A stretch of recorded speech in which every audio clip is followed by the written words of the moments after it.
to the Cash Flow Show with Dave and Nate, the best place to navigate how to achieve capital appreciation with commercial acquisitions. Here's your hosts, Dave Seymour and Nathan Amaral. Hey. Hey, bud. Hey. Happy New Year. Happy New Year to Yeah. you too. Wow, we look awful Did you- grainy. Is that my internet or is that yours? You'd think in 2021 the internet would be a little bit better. You know what Well, I'm saying? I think you look fantastic on my end from what I see. I don't know about your end, but you look great here. Marvelous, actually. I look marvelous, darling. Marvelous. Marvelous. Marvelous, All darling. right, cool. That's Austin Powers, isn't it? Yeah. $1 million. Million. Guess what? I'll let you know a little secret. $1 million ain't worth much these days. You know what I That's mean? the truth. That's the For truth. sure. How was your New Happy Year's? New Year. Happy New Year. We're here. Yeah, it's good. Look, I'm blessed, as you are. What We did got you little do? people in our houses, so I Christmas, know. Christmas is magical. It right? is. Kind of. It was fun. Look, I'm not a big holiday dude as it is, right? Mhm. There's not millions of family members all running around spreading all kinds of diseases, including COVID. So, I didn't miss out on too much. Unfortunately, I didn't see my oldest boy, Robert. He didn't get to come over and hang out with his little brothers. Oh, really? But Was he traveling? yeah, Or it doing wasn't something, even. or- Ask me what I have for Christmas dinner. My big special Christmas dinner. Go What on, did ask. What did you have for your Christmas dinner? I'm glad you asked me that. Dave. Dave's, right? What Dave's? Dave's juicy chicken. Did you make it? Yeah, It I probably roast wasn't chicken that for good. Christmas It dinner. probably wasn't good. No, it You was cooked it awesome. yourself? Mary Beth will ping you. It's my recipe for my days in the firehouse, brother. Oh, okay. I cook chicken at a high heat, sear the outside to crispy perfection All right. while juicy on the inside. Right? Yeah. Yeah, that was it. I'll be And then the New Year's Eve, I was asleep by 8 o'clock, maybe 8:30. 8:30. Yeah, but you've always been that way though. You've always been like in bed at 7, up at 5, up at 4. Yeah. Yeah. Well, not quite 7. Not quite. Okay, 8. I've been sober. I've been sober almost. January 25th will be 31 years of sobriety. So there's nothing much to What? do after 9 o'clock. You know what I mean? Unless That's you're a so true. drinker. So, I go to That's true. bed.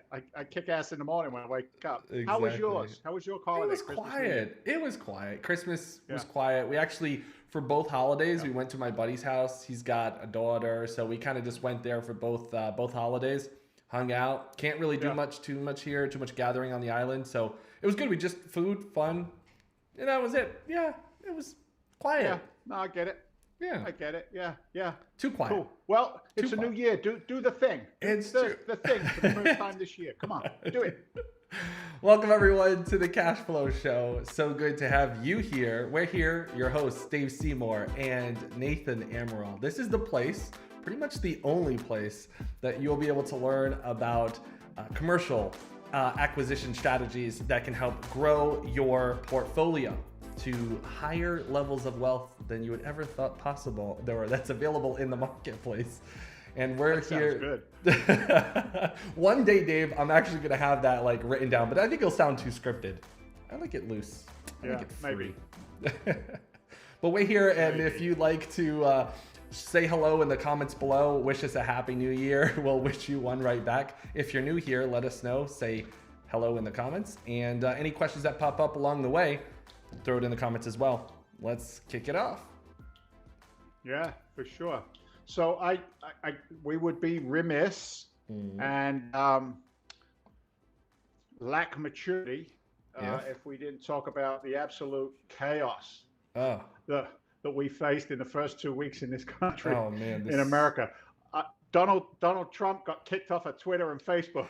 I saw that. Can you imagine? I was like wow. How bad is it? How bad is it that that's what happened? What happened at the Capitol building was an absolute freaking disgrace. It's a mess. I think if there was a time to use profanity live and on air, it would be now. But I will restrain myself. Please do, because then that's we'll not lose all who our we are. sponsors. Please don't, Right, because then we'll lose all our sponsors. Right, I won't. But that's not who we are. Sure. You know, we're not the lunatics that ripped up the streets in Seattle, and we're not the lunatics who stormed the Capitol building.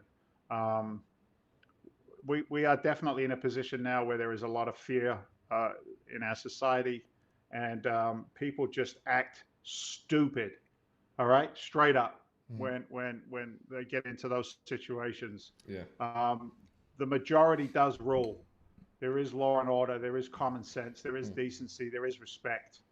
It's not what these donkeys put out there in the media for us to absorb. So there are other places to get your information where there are great people doing great things. And yeah, that's it. I did my soapbox piece. True. Now we can talk about anything you want. All right.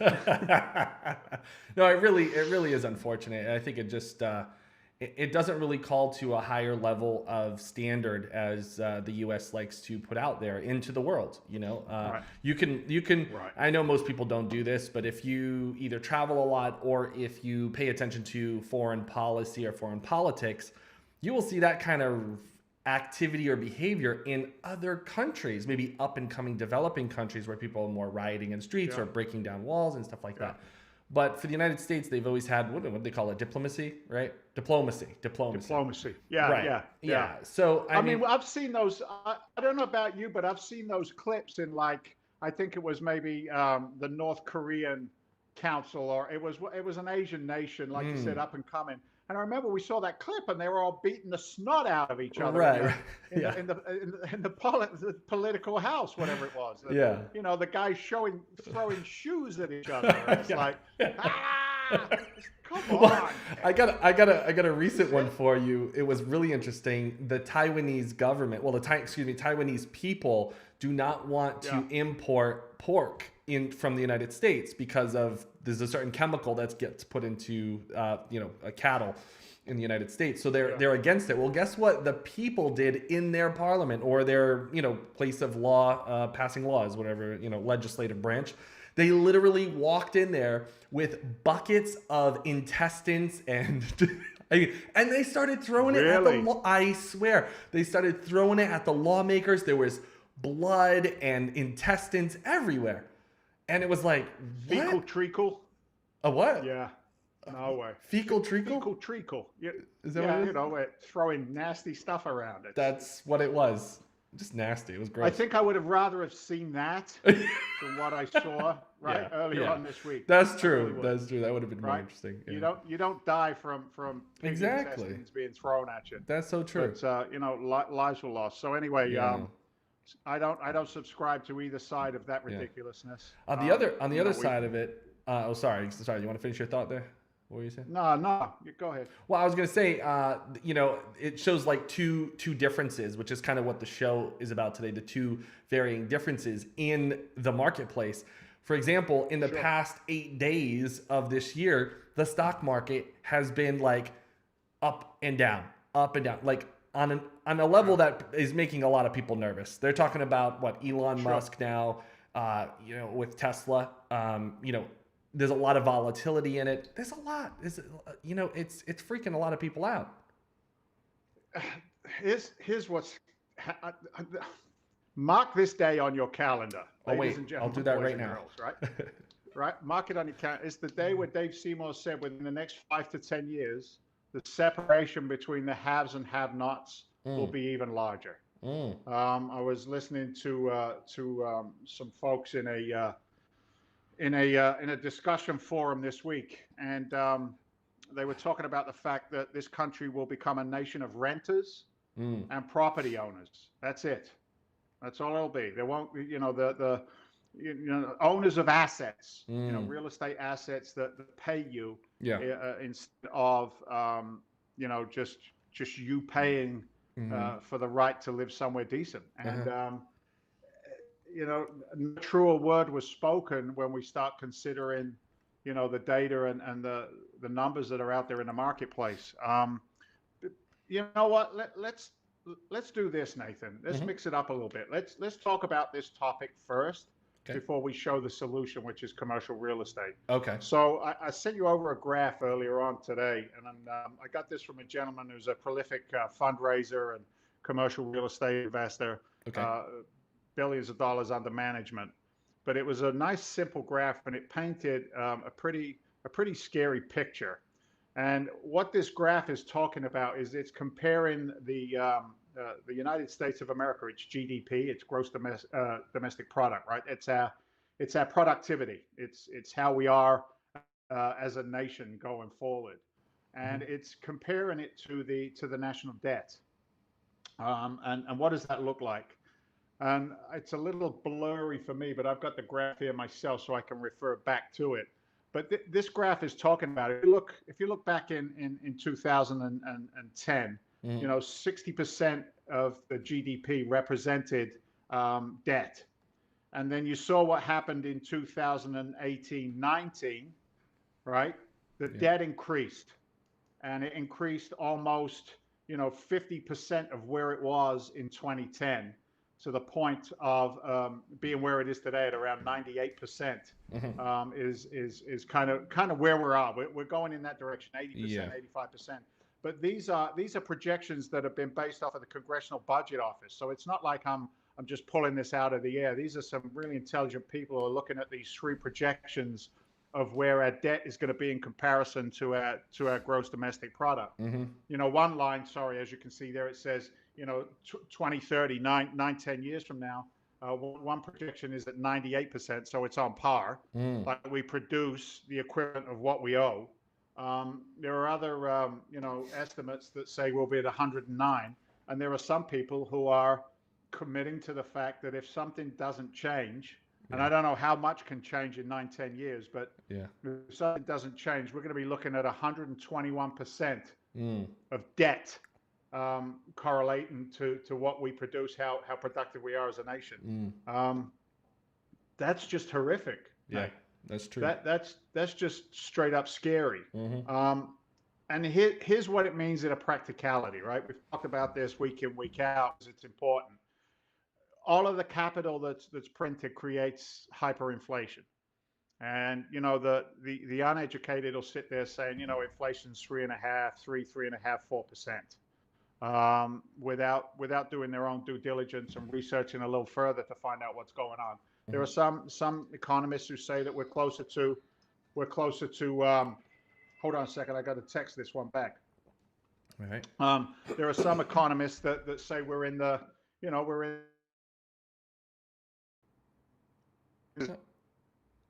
and goods. Now, here's the application to this, Nate. Here's the reality of it. And this was perfect. I was on a partners meeting this morning with Walter and Eric. We were just going over the acquisitions that we have in the funnel and the stuff we're closing on this quarter. And he said, here's the representation. When Walter moved to Florida, 20 plus years ago, 21, 22 years ago, it was the #1 retirement destination in the States. And what somebody would do in their other communities, they'd sell their house, they'd liquidate the equity, and then they'd move to Florida. They'd have all their cash in hand. They'd buy themselves a nice condo, maybe a little boat, right? A subscription to the local country club, and they do their thing, right? And here's the challenge now. 20 years later, they still sell what they have up here. True. But because of fees inside 401ks, et cetera, they don't have enough in their retirement account. They're still going to Florida. True. Now they move to Florida. They don't have enough money to buy a condo, to buy a house. Instead of getting a nice boat, they buy a canoe. And instead of joining the country club, they're going to the local public golf course. So that's the reality of it, right? They haven't been in a position to understand how inflation has demoralized their value. And I'm going to be very direct. Guess what, my friend? It ain't going to get any better. It's only going to get worse. So that's the landscape 2021 is bringing us. New administration, upheaval, et cetera, et cetera. So I don't know what you think about Well, that, but I thought that was a pretty good way of putting it when Walter y- went through that scenario. yeah, and you bring up some good points though about even how some people, they save and they invest for like the long term. So there's a lot of like baby boomers who are now coming into retirement. There's about 10,000 people a day in the United States that hit the age of 65. So a lot of their thought processes at this point are retirement and what they're going to do. So a lot of them are turning to their financial advisors and saying, okay, what am I going to do with the remaining stuff of my in the rest of my life? What am I going to do with my what I built, and what am I going to do?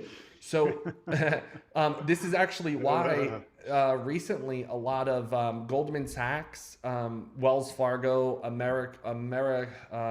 I forgot the name of it. J.P. Morgan. Well, yeah, JP J.P. Morgan went down there too. Yeah, JP Morgan, and then American Express's group. I just forgot their name. But yeah, a bunch of them are moving down to places like Florida because they need to start advising, or that's where the market is going, right? They're advising their clients, but that can also have a negative impact, right? It's almost like they're following their market because they're leaving New York and moving down to the South, because they're following their market.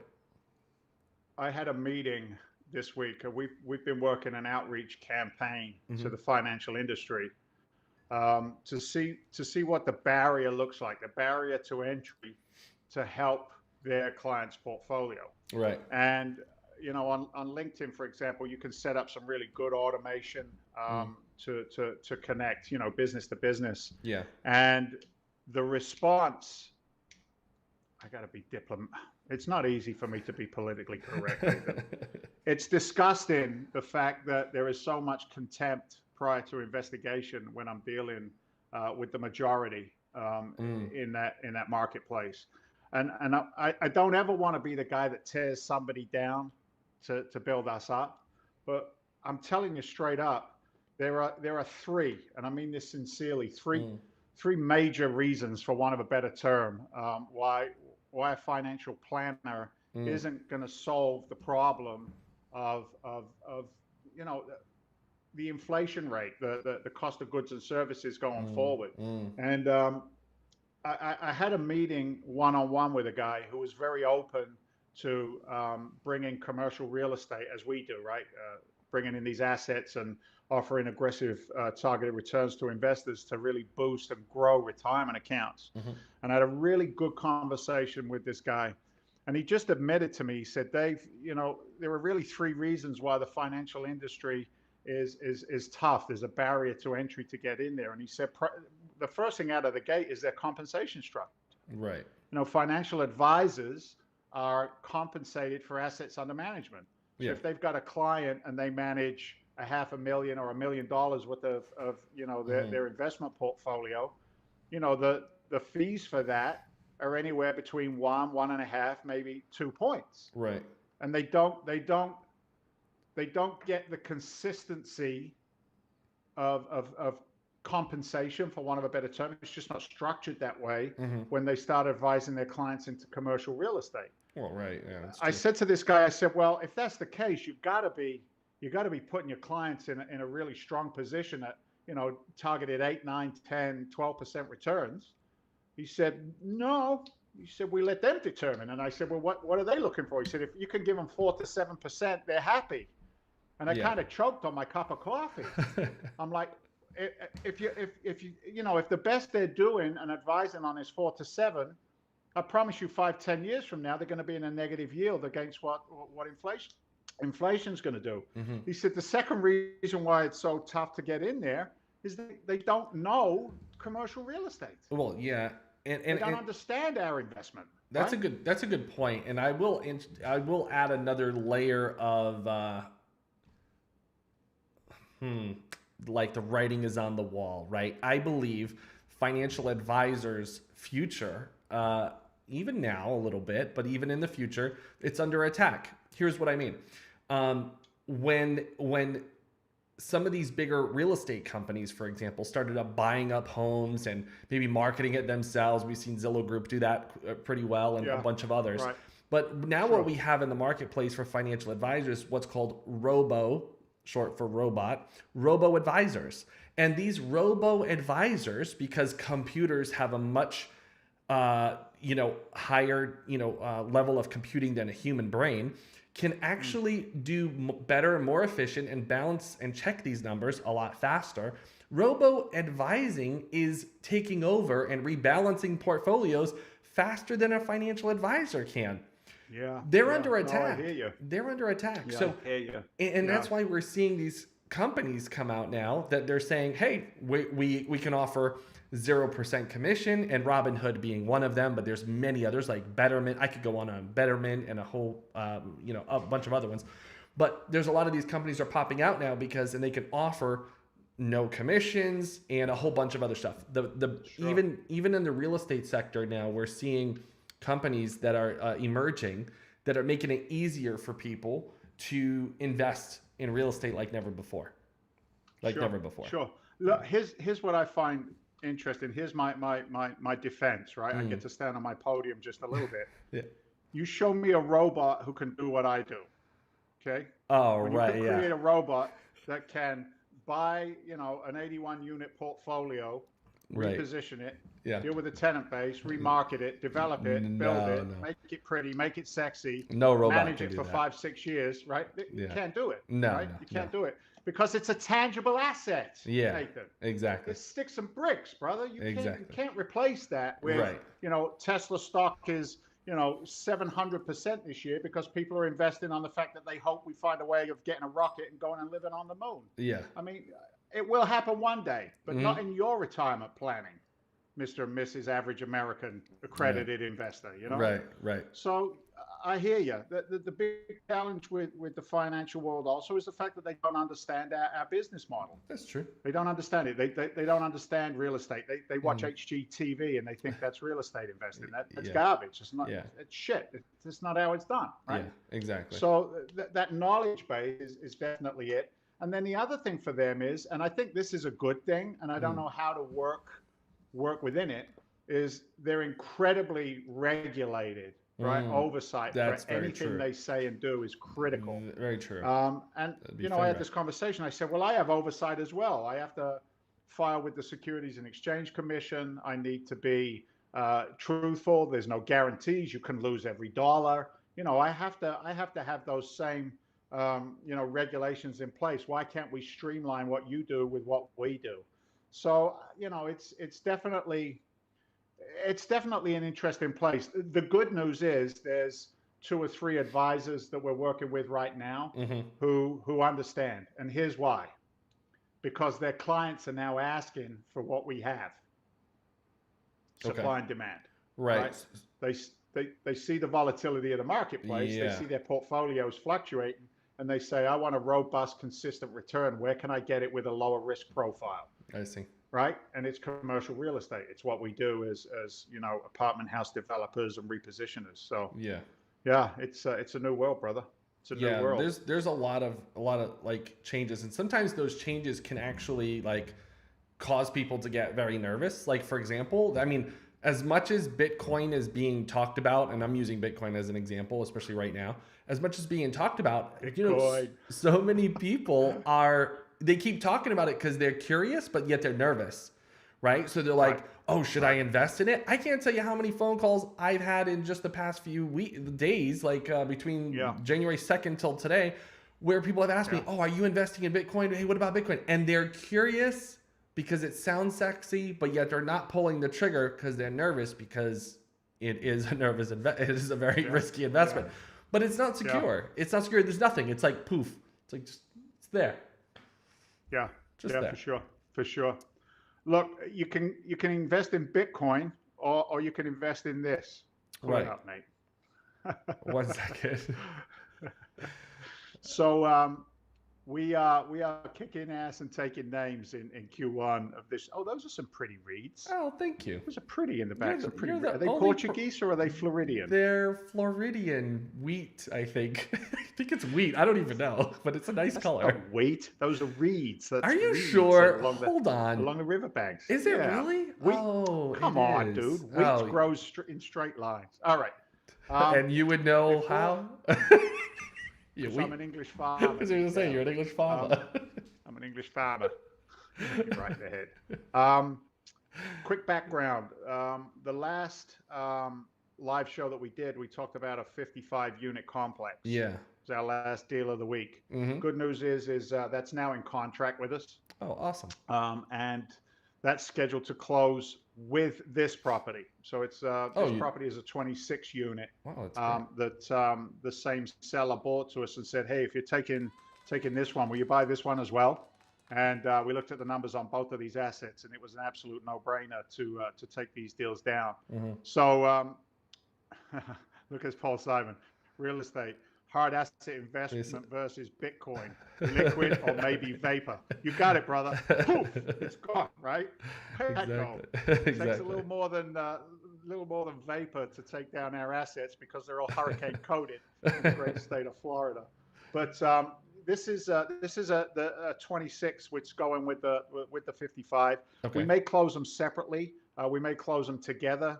They're both of them are ours. My CIO Walter is actually at the 55 unit right now, finishing the construction bid on that project. But we're closing on 8 properties at the end of this month, and then the 26 and the 55 closing on those 3rd or 4th week of February. Just finishing up the financing. This is what our investors are investing in, Nathan, right? Mm-hmm. This is what they do with us. That's how they align themselves with us. Yeah. So I'll just show you quickly. I've got a little more of an in-depth oversight, but this was built in 74. Now, 74 is not in our buy box. However, the reason we don't class it as a C property and we keep it in the B class is because it was remodeled completely in 2010. Mm-hmm. So it's already been upgraded. We got 8 buildings here. Nestled in a beautiful neighborhood. This one's in Leesburg. Yeah. Now this is workforce housing, single bed, single bath, 100% occupied, 100% financially occupied as well. And what we mean by that as investors is okay that all the units are rented, but are they all paying? So it's 100% financial occupancy as well as physical occupancy. It's a great site. This could potentially be a conversion to a B plus, A minus asset. We're still figuring the exact exit strategy on this one. It's close to an area called the Villages in the center of Florida, which is the largest population of 55 and above communities. It's just growing exponentially down there. Beautiful landscaping around it. So this property is, we've got it in contract for $1.8 million. We're around 200,000. We'll finalize those numbers after today and tomorrow, getting the rest of those numbers in. But an additional 200,000 going in. That's for landscaping and signage. It's the exterior fluff and buff. All of these things really do make a difference because they reposition the advertising and the vision and the imagery of the asset, right? Yeah. He's done little in maintenance on this thing since he's owned it, this gentleman. As I said, 100% occupancy. It's just it's a bread and butter cash flowing machine is what it is. It's put it in your pocket, kind of set it and forget it type of thing. We don't have a great deal of challenges with it. It's the same old story of it being a challenge on the management side, but our management team's already started some of the preliminary takeovers on it. So we're gonna bring it up to market rent. We looked at the leases, and we are able to turn these leases over within 7 months. So it's not going to impact that cash flow because we're buying it right on the front side. The newest lease on it is only 6 months old. So adjusting that rental rate up to market level, we're not going premium, we're not going above and beyond. We come right in at market level. We'll increase the NOI by 38,000 on it. That translates into a valuation of over $500,000 in this cap rate market. So, a sweet little property. These are the targeted numbers that you see here. If we put it in the fund, which is a longer hold period, 5 to 6 years, but it's substantial. I mean, we target out a 10.5 year one cash on cash, up to 16.25 if we hold it for 5 years. Internal rate of return at 22, and the multiple on that is very attractive. Equity multiple simply meaning if I put $1 in. At the end of the investment, I get $1 plus another $1.80 back. I get my principal plus $1.80. Can you? We may pull this one and syndicate it with the 55. Okay. If we do that, the targeted returns are very similar, but we'll have less of a hold time on it. We'll probably do a 24, 36-month exit strategy on that and just do this one with a group of our elite investors going forward. So we're not exactly sure which strategy we're going to use on it going forward. But my question is this, right? Take this to your financial advisor and ask them to show you more of these. I'll say that again, right? Take that to your financial advisor and ask them to show you more of these. Yeah. And, we all know it's not going to happen. So, Right. I love this world. I like the tangible assets. Can you explain a little bit especially for the new people that are watching, like the cash on cash, like what does that mean in 10% and the 16%? Yeah, great questions.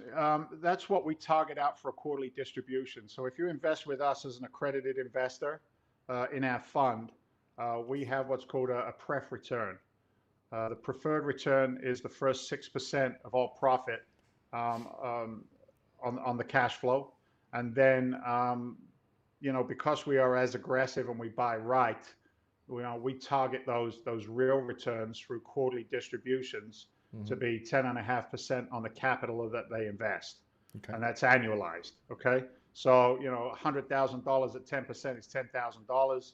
So that's $2,000 a quarter that your capital is potentially working at in profit going into your investment account.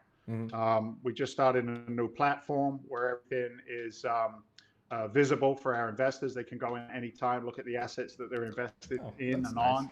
That's nice. See exactly how their money's working. So 2021, we're going to own it because everybody else is just starting now. Whereas we've been grinding and building for the past 6-8 months to be in a position to, really kick the crap out of this thing coming out of the gate Q1.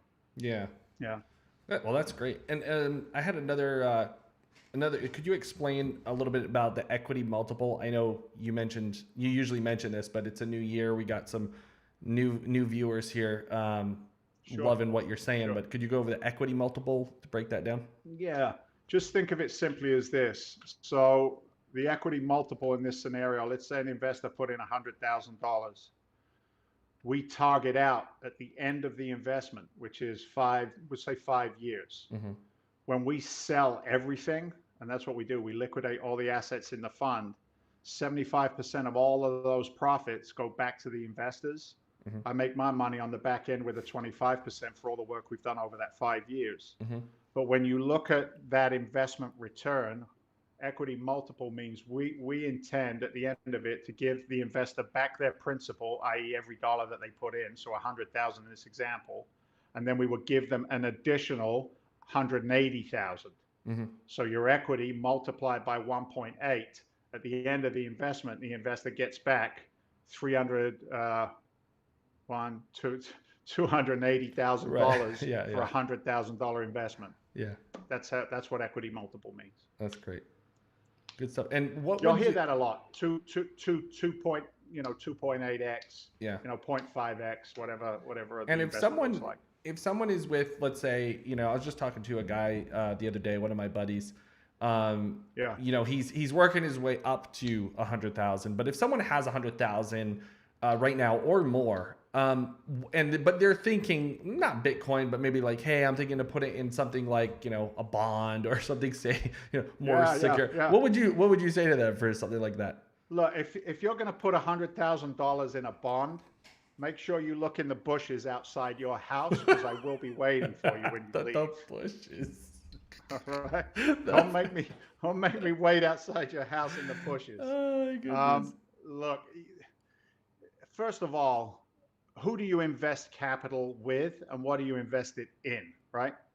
Because who you invest with is more important than what you invest it in. So I always say, first of all, your money's not welcome unless you have 150% confidence in us as a team to execute our business plan. If you've got to that point, you've done your research, you've spent time on Freedom Venture Investments, you've talked either to me personally, one of our team members, you're a qualified, accredited investor, you have capital that is lazy, That's lazy money, putting it in the bond market, in a CD, under the mattress. I like that. You know, that's lazy. Lazy Lazy money. right? No lazy money. So if you've got to that point where we now have a comfort level, then we're going to have a discussion about whether it's a good fit for your plan, right? Because I've turned away capital because it's like, hey, I want to get rich quick. I want to give you 100,000 and I want $1 million back in a year. Yeah. No, not unless we're dealing drugs or you know, hacking Russian oligarchs or Bitcoin. Or Bitcoin. So you know, this is intelligent investing, and it's not new. I mean, if you look at Harvard and Yale's endowments, for example, they've already laid out a plan. In the past 15, 20 years, they have increased their acquisitions in commercial real estate, multifamily investing by 25, 30%. True. Just do what they do, and we'll do it for you. And the other thing is you invest with us, alongside us. So look, do whatever it is you want to do. I ain't your daddy. But what I will tell you is this, is that, you know, with the right team and some intelligence behind it, instead of, watch this, Nate, here's the thing. And I've had so many people say to me, I just want to survive 20 and 21. And I got to be honest with you, dude, that breaks my freaking heart. Yeah. That's a why, good one. why only survive when you can thrive? That's so right? true. Because that's what you and I did in 2020. We thrived. We Yeah. built business. That's so true. So, you know, come along with us and you can, you know, you have the opportunity to build off of the work we've already done and invest alongside us in these assets. Yeah, it makes it a lot easier if someone is either nervous or unsure, doesn't have experience, previous experience, to get into the fund where they can say, okay, I lean on you guys, I trust you guys, I'm going to build along with you and watch this, add this to my portfolio, which is secure, which is secured by real estate, which is a great security. Sure. Yeah, you know, you're valued on sticks and bricks. And because it's a long play, not a short play, you know, we know the value goes up. Yeah. Over time. Very true. Consistently. So I like that a lot. Yeah, you can actually see it and touch it, and it's not just some digital currency sitting in a wallet. Fake. Yeah. Think about it for a second, right? It's so true. Walter's walking the 55 unit asset as we speak. Right. And I'm blessed to be in Boston while my partner's walking our asset, our investment officer's walking our asset in Leesburg. That's so true. Talking to you on the island outside Portugal. And, you know, our investors, I brought in 3-4 investors this week, are already excited about their quarterly distributions coming up in a month and a half or whatever. You know what I mean? So it's a systematized world in which we live. And it's just a case of finding the people who are performing at a high level and figuring out how to align yourself with them and duplicate it.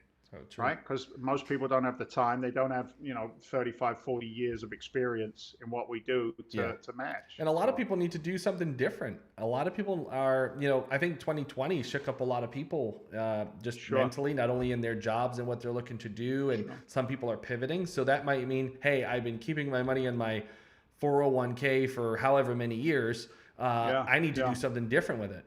And this is the great opportunity for it. For sure. For sure. Yeah. Look, we're here. We're growing. We're not going, you know. Freedomventure.com. You can find us.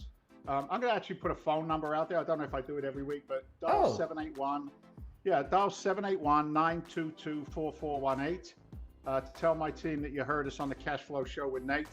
Accredited investors are welcome. That's all we can do business with. What's that number again? So give us a shout. 781. Yep. 922-4418. Okay. Jump on there. I just finished going over my publication. I've got a new publication that we just put the final touches on. If you go to freedomventure.com, scroll to the bottom of the page. I have a white paper, a book. It's a gift that really breaks down what private equity is and how it works. That's my gift to anyone listening. Read it. It's a financial document. It's not a get rich quick, rich dad, poor dad, fluff and buff. It's the next level up. But read it and see if it's a fit, and maybe we can help you. Good stuff. All right, freedomventure.com. Yeah. That number looks right. That number looks right on the screen, right, David? It matches the number on my board over there. So Okay. yeah, absolutely. All right, good Absolutely. stuff. Well, this has been another great show of the Cash Flow Show. Thanks everyone so much for joining in and participating, and good to see everybody and the new faces that we had today. It's a new year with new beginnings coming up. So let's make it happen. We'll see you next week. Take care. Have a great day. See you, brother. God bless. See ya.